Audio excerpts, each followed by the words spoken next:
ফের খবরের শিরোনামে বলিউড কাঁপানো অভিনেত্রী তনুশ্রী দত্ত। তবে কোনো সিনেমার খবরে যে আলোচনায় এসেছেন তা কিন্তু নয়, বরং নিজ বাড়িতেই ঘটে যাওয়া এক ঘটনা দিয়েই সামাজিক মাধ্যমে চর্চার কেন্দ্রবিন্দুতে আছেন তনুশ্রী।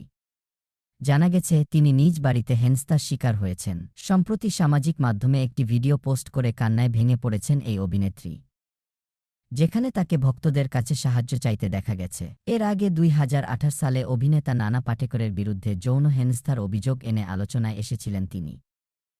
এবার নিজ বাড়িতেই এমন ঘটনার শিকার হয়ে রীতিমতো বিপর্যস্ত হয়ে পড়েছেন এই তারকা। ভিডিওতে কাঁদতে কাঁদতে তনুশ্রী বলছেন, নিজের বাড়িতেই আমি নির্যাতিত।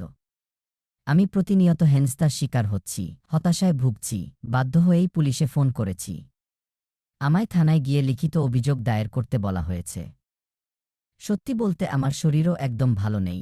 তিনি আরও বলেন, গত ৪-৫ বছর ধরে আমার উপর এভাবে অত্যাচার চালানো হচ্ছে। আমি কোনো কাজ ঠিকমতো করতে পারছি না। গোটা বাড়ি সম্পূর্ণ তছনছ হয়ে পড়ে রয়েছে।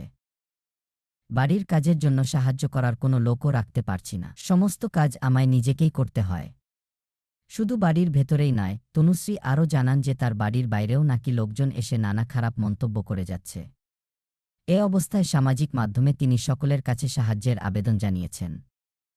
গুড বয় ব্যাড বয়, আশিক বানায়া আপনের মতো ছবিতে ইমরান হাশমির বিপরীতে অভিনয় করে দর্শক হৃদয়ে জায়গা করে নিয়েছিলেন তনুশ্রী।